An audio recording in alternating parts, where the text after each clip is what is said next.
Hi, నా తోటి corporate కూలీలైన సోదరిమణులకి happy May Day. ఈరోజు మేడే అని తెలుసు, కానీ మేడే మనకి ఎలా స్టార్ట్ అయిందని ఎవరికైనా ఐడియా ఉందా? మేడే స్టార్ట్ అవడానికి ఒక బాంబు విస్ఫోటనం మరియు ఒక నలుగురు అమాయకులను ప్రాణత్యాగం వల్ల మనకి ఈ రోజు 8 hours పనిచేస్తాం అని మీకు ఎవరికైనా ఐడియా ఉందా? సో స్టోరీకి వెళ్ళాలంటే ఇదంతా ఇప్పుడు జరిగిందంటే యూఎస్లో 1886లో 16 గంటల నుంచి 18 గంటలు పనిచేసేవాళ్ళు అక్కడ ఉన్న కూలీలు. దీనికి విసిగి వేసారిపోయి ఇంచుమించు 80,000 లేబర్స్ ఎవరైతే ఉన్నారో వాళ్ళందరూ కలిపి ఒక ప్రొటెస్ట్ని స్టేజ్ చేశారనమాట May 1st. అయితే దాన్ని ఆపేశారు పోలీసులు ఆబ్వియస్లీ. తర్వాత ఏంటంటే May 4th దీన్ని ఒక మంచి ప్లాన్డ్గా చేద్దామని చెప్పి ఒక పీస్ఫుల్ ప్రొటెస్ట్ స్టార్ట్ చేశారు. ఈ పీస్ఫుల్ ప్రొటెస్ట్ చికాగోలో మిచిగాన్ ఎవెన్యూలో హే మార్కెట్ అనే దగ్గర స్టార్ట్ అయిందనమాట. అయితే మెల్లిమెల్లిగా క్రౌడ్ డిస్పర్స్ అయితే ఉన్నారనమాట స్టార్ట్ అయిన తర్వాత కాసేపటికి. కానీ ఇంతలోపల ఏమైందంటే ఒక అతను ఎవడో గుర్తెలిన వ్యక్తి డైనమైట్ వేసాడు.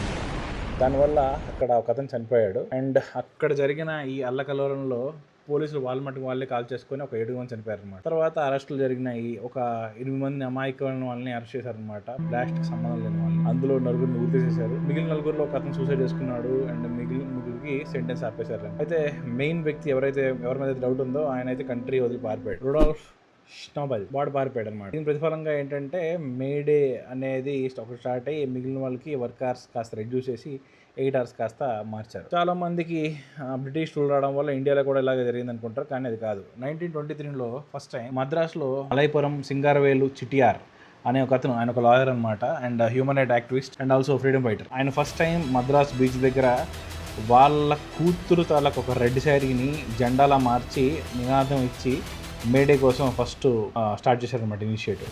మహారాష్ట్రలోని గుజరాత్లోని ఎప్పుడైతే ఫార్మ్ అయ్యాయో అక్కడ కూడా మనుషులు కొంచెం జాగృతి చెంది దానివల్ల ఇవన్నీ జరిగాయి అన్నమాట. ఇంచుమించు 139 ఏళ్ల శ్రమ, చాలామంది ప్రాణత్యాగాల వల్ల మనకి 8 hours వర్క్ డే అనేది వచ్చింది. దాన్ని కేవలం ఒక స్లాక్ మెసేజ్తో ఏ మేనేజర్ మార్చలేడు. కాబట్టి నా తోటి కార్పొరేట్ కూలీలకి నేను వినవించేది ఏంటంటే యూ ఎర్న్ దిస్ మేడే. మన పూర్వీకులు ఎవరైతే ఉన్నారో వాళ్ళు చాలా కష్టపడి మనకి 8 hours షిఫ్ట్ అనేది తయారు చేశారు. కాబట్టి 8 hours కన్నా ఎక్కువ పని చేయకండి. అండ్ ఈ వీడియో ఎట్టి పరిస్థితుల్లో మన తాతగారికి తెలియకుండా ఉంచడం అనమాట. అది గైస్, ఈ మేడే కాస్త చాలా రెస్ట్ తీసుకొని చిల్ అవ్వండి.